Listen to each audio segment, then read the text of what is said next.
Welcome to the third part of Social Science, Geography, Chapter 3, Drainage of Class 9th. We have earlier studied about few terms and the peninsular and the Himalayan rivers. Do you know that 71% of the world's surface is covered with water, but 97% of that is salt water? Only 3% that is available as fresh water and three quarters of it is trapped as ice. So you can imagine how little of the fresh water we have on the earth. Now another important part of the drainage is the lakes. Lakes, you all know what are lakes. Lakes are water bodies which are surrounded by land from all sides. There can be two types of lakes, natural lakes as well as man-made lakes. Natural lakes are made by the nature as the name implies. They can be formed because of the tectonic activities, they can be formed by the erosional activities, they can be formed by the glaciers, ice sheets, etc. Man-made lakes are basically man-made the reservoirs, especially in the multi-purpose dams. So we'll see there are what is the importance of the lakes and a few important man-made as well as the natural lakes. You all must be familiar with the natural lake like Dal Lake, Nainital, etc. So these are what is the importance of these lakes? These lakes they make the place very attractive. Not only attractive, it has many other advantages. For example, they provide water to the towns or the cities or the villages where they are located. They attract many tourists also. Some of these lakes are also used to generate hydroelectricity. Water from these lakes are also used for irrigation. So you see that there are different, all these lakes, they have lot of importance. We'll see there are some lakes which are formed by the rivers. As we have seen earlier, they can be the oxbow lakes. There can be the lakes which are formed in the coastal areas in the form of lagoons. Chilka Lake, Pulicat Lake, Koleru Lake. These are the examples of the lagoons in India. Lakes in the inland drainage basins, they are sometimes seasonal. For example, the Sambar Lake in Rajasthan. It is a saltwater lake. It is so saline, so salty that the water is used for producing salt. Most of the freshwater lakes, they are in the Himalayan region and most of them are of the glacial origin. The Vular Lake in Jammu and Kashmir, it is the largest freshwater lake in India. Other freshwater lakes in India are Dal Lake, Bhimtal, Nainital, Loktak, Badapani, etc.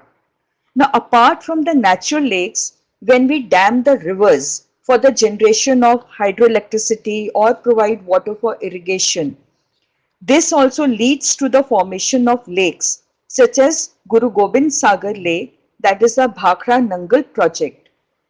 So lakes, what is the value of lakes to the human beings? There are many functions of the lakes. Lake help to regulate the flow of a river. During heavy rainfall, it prevents flooding, and during the dry season, it helps to maintain an even flow of water. Lakes can also be used for developing hydropower. They moderate the climate of the surroundings, maintain the aquatic ecosystem, enhance natural beauty, help develop tourism and provide recreation.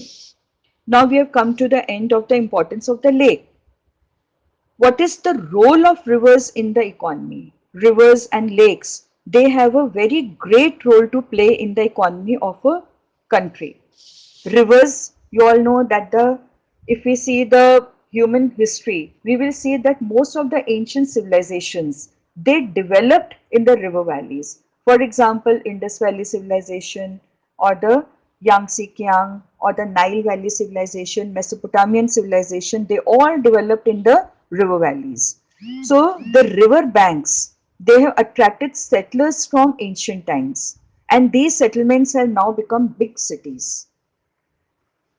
Other importance of the rivers is for irrigation, navigation, hydropower generation, they all are of special significance, particularly to a country like India, where agriculture is the major source of livelihood of the majority of its population.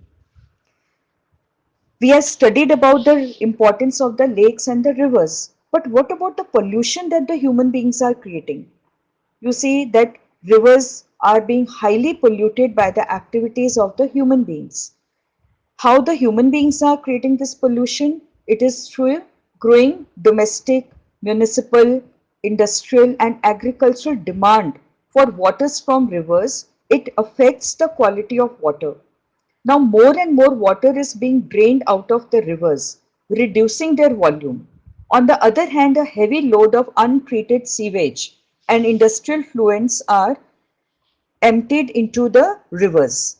This affects not only the quality of water but also the self-cleansing capacity of the river.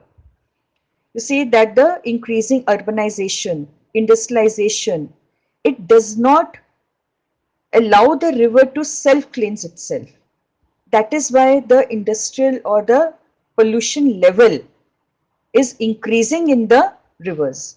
There is a lot of concern over the rising pollution in our rivers.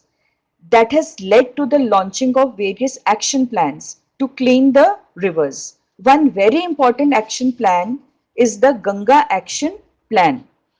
It was initiated in 1985 and it was declared closed on 31st March 2000. This plan was very effective, and that is why many other rivers are also being cleaned, and the many rivers have also been merged into this action plan. This action plan itself has been merged into the National River Conservation Plan, and the results have been very good. And so far 69 schemes have been completed under this action plan, and 1 million liters of sewage is targeted to be intercepted, diverted and treated. So we are making lot of efforts to cleanse our rivers, and it is very important that we should check the river pollution, because rivers, lakes, they are our lifelines. Without this, agriculture, industrial activities or any other activities will not be possible, and that is why we have to control the river pollution. I hope you have understood this chapter. We come to the end of this chapter, drainage. End of this chapter, drainage. End of this chapter, drainage. End of this chapter, drainage. End of this chapter, drainage.